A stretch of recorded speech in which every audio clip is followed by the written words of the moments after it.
Good morning. Welcome back to our Bible Talks. Having had a lovely week off, thank you very much and good to see you. I hope you're well and cheerful, and thank you for being with us for our talk for today. Thank you also to Glenn and Deb for doing the talks last week. Cheers, guys. Helpful as always. Bless you. And we're back in Matthew's Gospel today. If I can just keep 2 or 3 housekeeping notices, if I may. Firstly, do obviously pray for the people of Ukraine and that situation. Please hold that situation in your prayers before God. Also this week, Wednesday is the beginning of Lent, Ash Wednesday. So there'll be a service at 7:30 in the evening to mark the beginning of Lent, Ash Wednesday. Holy Communion service 7:30. We'll try and live stream it as well. That's 7:30 this Wednesday, Ash Wednesday. Thursday is the beginning of this year's annual Alpha course. If you want to join us, we're doing it all on Zoom this year. We're going to be starting at 8 o'clock on Thursday. If you'd like to join, it's free of charge. We'd love to see you. Just wing me across an email or a message, and I will send you a Zoom invitation. So you haven't even got to get a babysitter or whatever your situation is. You haven't even got out of your house. We'll bring it to you. So if you'd like to join the online Alpha course, it's this Thursday. Send us an email, and we'll send you a Zoom invitation to that. But I think that's quite enough notices for today. Feels like a church service, doesn't it? Anyway, we're in Matthew's Gospel, and we're just about halfway through. There are 28 chapters in Matthew. Today we begin chapter 15. To kind of set the scene.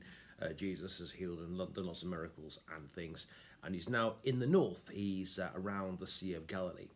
And so I'm going to read you now Matthew 15. I'm going to read you verses 1 to 20. Then Pharisees and scribes came to Jesus from Jerusalem and said, "Why do your disciples break the tradition of the elders? For they do not wash their hands before they eat." He answered them, "And why do you break the tradition of God for the sake of your tradition? For God said, 'Honour your father and your mother,' and 'Whoever speaks evil of father or mother must surely die.'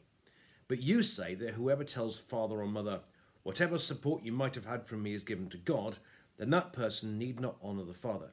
So for the sake of your tradition, you make void the word of God. You hypocrites! Isaiah prophesied rightly about you when he said, 'This people honours me with their lips, but their hearts are far from me. In vain do they worship me, teaching human precepts as doctrines.' Then he called the crowd to him and said to them, 'Listen and understand. It's not what goes into the mouth that defiles a person, but what comes out of the mouth that defiles.' And the disciples approached and said to him, 'Do you know that the Pharisees took offence when they heard what you said?' He answered, 'Every plant that my heavenly Father has not planted will be uprooted. Let them alone. They are blind guides of the blind. And if one blind person guides another, both will fall into a pit.' But Peter said to him, 'Explain this parable to us.' Then he said, 'Are you still without understanding? Do you not see that what goes into the mouth enters the stomach and goes out into the sewer? But what comes out of the mouth proceeds from the heart, and this is what defiles.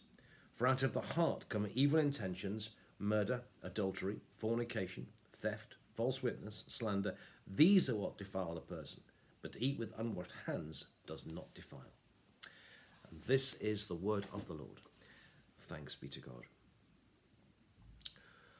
Right, it's quite complicated. I'll try and I think there are kind of 3 things briefly out of this reading this morning. Firstly, this, it's in the first verse really.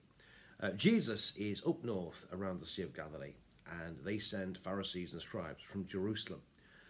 In other words, they've sent a delegation about 100 miles. And bear in mind, it's before the days of planes, trains and automobiles.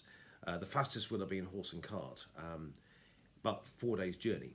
In other words, they've made a real effort here to send some people out. Well, I think what this is saying here is they are really rattled. I mean, here's Jesus, a guy who doesn't carry weapons. This isn't some insurrection or whatever it would be. There's no military involvement or anything like that. There's no violence involved here. And yet they're so rattled, they send a delegation 100 miles, on horseback to actually suss out what's going on here. In other words, these people are really rattled. And I think what it tells us is the power of the gospel. Jesus carried no weapons or whatever it would be. There was nothing like that. But actually, the gospel rattles people, and it still does these days. And we need to hear again the power of the moral authority, the spiritual power, the power of the gospel to rattle cages, even though we don't carry weapons and that sort of stuff. So just hear again how rattled the people are. The second thing is that the scribes and Pharisees, they come to Jesus and they have a go, as you kind of expect, as they often as is their wont. And what they criticise him for is not keeping of traditions. You've got to understand that there's the law of God, which is the first 5 books of the Bible. To try and work out how to live that out in the world, they developed some traditions. So there's the law of God, which is the 10 Commandments in the Bible, and there's the kind of the traditions that they set up as to sort of how they live it out in life. The trouble with it, and it's these traditions that they're criticising Jesus for not keeping, all right? So they're not criticising Jesus for not keeping the law of God here. Instead, they're criticising Jesus for not keeping the traditions, right? The trouble is, you see, the traditions have become so intricate and so important that they'd lost track of what's really important. And so they criticise Jesus for not keeping the traditions, that the disciples don't wash their hands properly. That's what they're criticising him for. And Jesus' response is he doesn't really argue with the point about hands. Instead, he responds to a question with another question. And he points out that their traditions have got so important to them and so intricate, and they've become so important to them that they're not keeping the law of God anymore. And he used the example of a tradition which they used to call korban in those days, where you could give your possessions on your death to God, okay? Which sounds all very good, and people give money to the church in their wills, please do. I mean, it's a good thing, of course it is. But what it meant in this situation is that some people had elderly and infirm parents, and when they had died, if they die, because they'd given all their money to the temple, their parents would have been destitute and without. In other words, they weren't honouring their father and mother. In other words, they were so keen on keeping their traditions that they'd lost sight on what's really important, which is the law of God, including the 10 Commandments. So their traditions have become more important to them than the law of God, and that's what Jesus is saying here. And I think actually the same is true in the church today in many circles.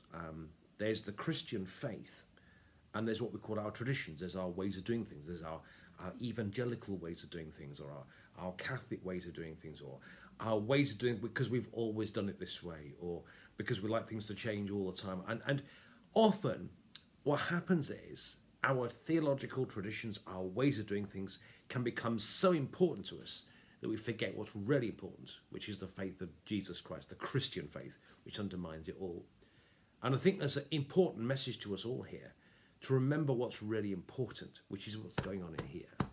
And Jesus criticizes people because he says, Isaiah said, you praise me with your lips, but your heart's a long way from me.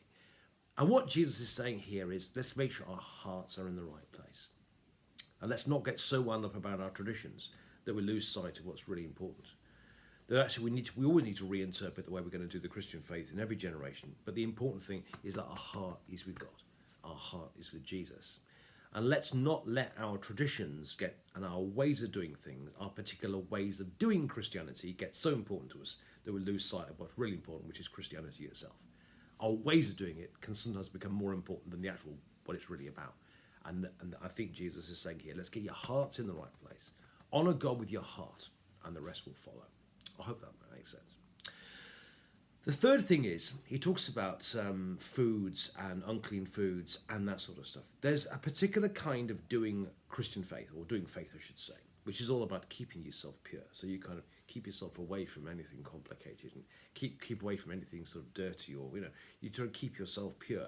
And, so you don't mix with bad people, and you do all this type of stuff. And I guess sometimes, for some people, that's what they need to do.